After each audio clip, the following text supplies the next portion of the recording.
Oke, baik.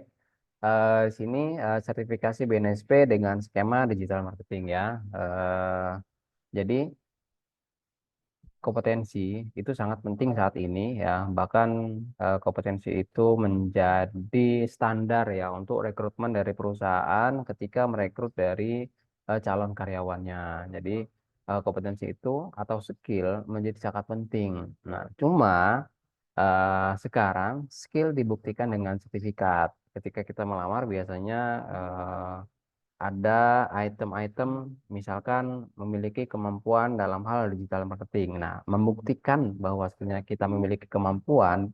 Nah, di sini peran sertifikat ya. Nah, lembaga yang mengeluarkan sertifikat resmi ya, yang diakui oleh negara secara nasional bahkan ASEAN itu adalah BNSP, Badan Nasional Sertifikasi Profesi. Nah, BNSP ini dibantu oleh satu lembaga namanya Lembaga Sertifikasi Profesi. Dan LSP pun itu dia hanya menilai. Dan yang menilai langsung itu bukan LSP tapi asesor ya. Asesor itu adalah orang yang melakukan kegiatan penilaian terhadap kompetensi seseorang. Makanya ada profesi yang disebut dengan asesor kompetensi yang memang dia langsung ya dinilai, diluluskan oleh Master Asesor yang di bawah BNSP Republik Indonesia atau Badan Nasional Sertifikasi Profesi. Nah, menjadi seorang digital marketer itu ada kurikulum atau ada modul-modul atau elemen kompetensi yang harus dimiliki oleh seseorang. Menjadi seorang digital marketer, apa sih kompetensi yang harus dimiliki? Ya, untuk menjadi seorang digital marketer itu ada 10 kompetensi yang harus dimiliki. Nah, jadi 10-10-nya ini dia harus kompeten. Harus kompeten, harus memiliki kemampuan di 10 bidang ini ya. Apa saja unit kompetensi atau elemen kompetensinya? Yang pertama ada mengidentifikasi elemen pemasaran perusahaan. Jadi dalam hal memasarkan, kita harus mengerti elemen pemasaran suatu perusahaan. Katakan perusahaan A, perusahaan B, perusahaan C, dia memiliki produk. Nah, produk itu yang kita pasarkan. Karena sekarang itu adalah zaman digital, artinya pemasarannya pun secara digital atau pemasaran digital ya. Nah, apa saja elemen-elemen pemasaran yang harus kita ketahui, harus kita identifikasi agar nanti kita tidak salah dalam menentukan tools pemasarannya, karena produk tertentu memiliki karakteristik ya, oh cocoknya menggunakan tool ini. Nah, kalau kita tidak analisa, maka kita ya bisa saja itu terjadi kesalahan sehingga hasil dari marketingnya itu tidak maksimal. Nah, itu bisa saja terjadi ya. Nah, ini biasanya kita lakukan dalam pengetahuan ya, dalam tataran pengetahuan. Nah, kemudian di sini menggunakan perangkat komputer. Ya tentu saja ya, karena digital marketing, ya perangkat digital wajib kita gunakan di sini. Apa saja perangkat digitalnya? Komputer, handphone, tabs, ya, dan lain sebagainya ya.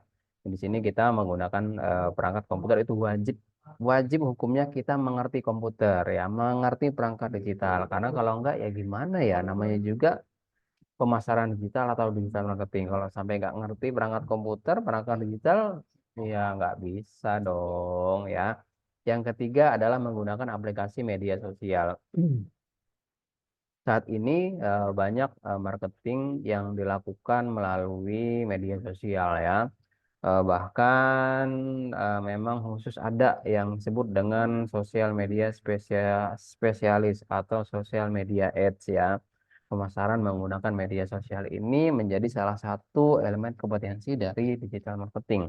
Jadi digital marketing itu sendiri luas dan salah satunya ya itu adalah pemasaran ya. Penggunaan pemasaran menggunakan media sosial. Kemudian selanjutnya pene- menggunakan penelusur situs web atau mesin pencari. Nah, di sini mesin pencari itu sangat penting ya digunakan dalam pemasaran digital. Kenapa? Karena menurut riset bahwasanya orang mencari informasi sekarang itu banyak menggunakan menggunakan mesin penelusur atau mesin pencari.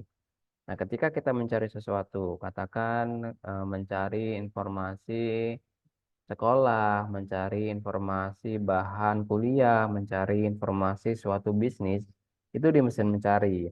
Ada Google, ada Bing, ada DuckDuckGo, ada Yahoo, ada Yandex, ya, dan lain sebagainya. Nah, itu mesin mencari yang kita gunakan. Dan mesin mencari yang paling banyak atau dominan digunakan saat ini itu adalah mesin mencari Google. Makanya kita perlu mengoptimalkan penggunaan mesin mencari untuk bisnis atau untuk pemasaran digital. Kemudian melakukan pendekatan kepada calon konsumen. Nah, di sini penting sekali ya, karena memang kita memasarkan produk dan produknya itu ada konsumennya. Nah, bagaimana cara kita mendekati konsumen itu juga sangat penting dan sangat perlu dibahas. Bagaimana cara mendekatinya menggunakan perangkat digital. Nah, ini ya akan kita bahas. Kemudian kita membuat kompetensi selanjutnya adalah membuat perencanaan periklanan. Nah, di sini membuat perencanaan iklan maksudnya adalah ketika ya kita ingin memasarkan tentu menggunakan baik iklan ya, baik itu iklan menggunakan media sosial, iklan menggunakan mesin mencari, iklan menggunakan televisi, radio, baliho, dan lain sebagainya. Ya, kalau baliho nggak termasuk ya, karena tidak masuk ke pemasaran digital. Artinya ketika pemasaran menggunakan media sosial, mesin mencari, itu kita perlu rencanakan. Kenapa? Ada ungkapan yang mengatakan bahwasanya gagal merencanakan artinya adalah merencanakan kegagalan. Artinya teman-teman di sini perlu yang namanya merencanakan agar apa? Agar iklannya tidak gagal. Nah, kemudian selanjutnya adalah strategi kreatif dan pembuatan iklan. Di sini ketika kita sudah selesai merencanakan, lalu kita buat iklan, media iklan atau konten iklan itu sendiri. Karena kalau kontennya nggak menarik, maka orang pun akan kurang ya untuk apa namanya, me- jadi kalau kontennya tidak menarik, maka orang pun akan sulit untuk klik ya, ya klik iklan kita, mengunjungi web kita, ataupun akun media sosial kita. Lalu selanjutnya adalah strategi pembelian media ya, karena media iklan itu sangat banyak, maka kita perlu juga membahas media apa yang cocok untuk produk kita dengan sistem periklanan kita gitu. Kemudian selanjutnya adalah rencana aktivitas penjualan, karena memang dalam intinya ya semuanya itu adalah penjualan ya. Kita juga perlu merencanakan penjualan. Selanjutnya adalah melaksanakan keterampilan penjualan. Nah, keterampilan penjualan sendiri kita setelah semua bahas ya dari awal sampai akhir kita bisa praktek kemana nih? Kita bisa praktek menggunakan blog, kita praktek menggunakan landing page, kita praktek menggunakan media sosial, kita praktek juga menggunakan e-commerce ya. Di sini prakteknya yang akan kita lakukan ya seminggu ke depan praktek bagaimana dari pelaksanaan unit kompetensi dari digital marketing ya. Nah, ini adalah unit kompetensi. Nah, 10 unit ini harus kita miliki ya. Kalau satu saja kita tidak kompeten di sini, maka itu bisa nggak lulus ya teman-teman semua ketika mau uji kompetensi digital marketing ya. Nah, di sini bagaimana mengidentifikasi elemen pemasaran, kita akan bahas yang namanya segmentasi, targeting, dan positioning dari produk perusahaan atau perusahaan itu sendiri. Kemana Pak Nah, Riz? tiga hal ini ya yang akan kita bahas ya. Nah, kemudian selanjutnya dari segmentasi, targeting, positioning, ya kita juga eh, ada materi bahas tentang perangkat komputer. Nah, kalau ini tidak akan kita bahas secara detail ya bagaimana perangkat komputer itu sendiri ya karena saya yakin semua teman-teman di sini yang mahir ya untuk penggunaan perangkat komputer misalkan eh, menggunakan bagaimana membuat report atau bagaimana menggunakan aplikasi Microsoft Office, Office Word, Office PowerPoint, Office Excel. Karena gini ya teman-teman semua, nanti ketika mau ujian, teman-teman itu membuat laporan, ya laporan kompetensi, laporan dari elemen itu menggunakan Microsoft Word dan ada juga Excel-nya. Lalu selanjutnya teman-teman juga diwajibkan mempresentasikan. Jadi kompetensi tiga ini wajib dan kompetensi tiga ini ada di pelatihan Office Operator ya teman-teman juga kalau memang belum bisa untuk membuat laporan, kemudian mempresentasikan, membuat PowerPoint, teman-teman perlu ikut pelatihan Office Operator juga ya. Gitu. Cuman kalau teman-teman udah bisa, oke itu nggak masalah. Kita langsung lanjut nanti ya, karena teman-teman nanti ketika selesai ujian ya, itu disuruh buat laporan. Nah, laporannya itu ada Word, Excel, PowerPoint ya.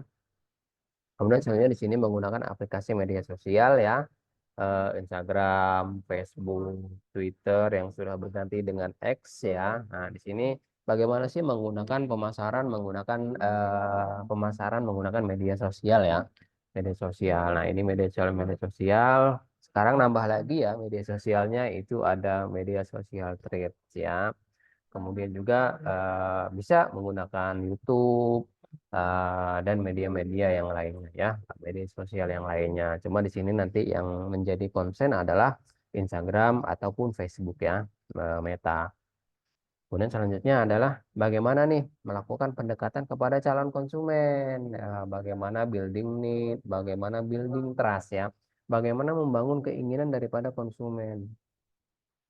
Mungkin produk kita bagus, tapi jika tidak ditawarkan, tidak dibuat keinginan konsumen, maka produk kita pun akan menjadi sia-sia, ya. Kemudian bagaimana membangun kepercayaan kepada konsumen. Tentu teman-teman pernah ya tahu, pernah melihat kenapa ada sales yang laris, ya. Kenapa ada sales yang sepi atau warung itu ada yang laris, ada yang sepi. Bagaimana? Kok bisa beda seperti itu? Padahal ya sama-sama penjual, produk yang dijual sama. Nah, itu perbedaan dari person salesnya itu sendiri. Bagaimana perbedaan dari lembaganya atau perusahaannya itu sendiri. Maka kita perlu tahu ya, kenapa bisa seperti itu? Karena yang pertama dia sudah membangun yang namanya trust atau kepercayaan. Karena sebelum menjual produk, kita itu menjual yang namanya kepercayaan atau kita menjual diri kita sendiri. Ya, orang akan membeli produk. Sebelum membeli produk, itu membeli salesnya terlebih dahulu atau salesnya menjual dirinya terlebih dahulu ya. Menjual dalam tanda kutip loh, bukan menjual diri real ya, tapi menjual kepercayaan ya, menjual trust ya. Jadi orang tuh harus percaya dulu dengan salesnya baru bisa membeli. Kalau teman-teman semua ditawarin sama orang yang nggak dikenal dengan orang yang dikenal, tentu teman-teman semua pasti memilih orang yang dikenal. Betul ya? Iya dong. Nah, kemudian selanjutnya di sini membuat perencanaan periklanan ya. Setelah kita membuat perencanaan, setelah kita menentukan target pasar ya, yang semua itu sudah diawali dengan riset ya. Jadi ada riset pasar, riset produk dan lain sebagainya. Maka teman-teman melakukan perencanaan periklanan. Iklan kita mau di mana? Iklan kita ini mau berapa hari? Ya, itu sesuaikan dengan budget masing-masing ya. Nah, di sini. Kemudian adalah merancang strategi kreatif pembuatan iklan ya. Jadi teman-teman semua wajib nih merancang strateginya agar apa? Agar tidak boncos. Karena banyak ya yang melakukan iklan akhirnya dia iklannya boncos. Iklannya yang bukannya untung malah buntung ya. Itu ada. Kenapa? Ya ada hal-hal yang dilakukan karena strateginya nggak bagus. Lalu strategi pembelian media iklannya. Jadi kita iklannya mau pakai siapa nih? Mau pakai Instagram Ad, Meta, Facebook Ad, Google Ads dan lain sebagainya gitu ya. Ya semua itu harus kita awali dengan riset. Kemudian di sini menyusun rencana aktivitas ya. Jadi menentukan target, sudah menentukan media. Jadi kita tinggal lakukan action ya. Kita iklan sudah. Bagaimana follow up ketika ada yang klik iklan kita, ada yang mengunjungi profil kita, kemudian ada yang chat kita. Nah itu ya teknik-teknik ya perlu kita pelajari. Oke.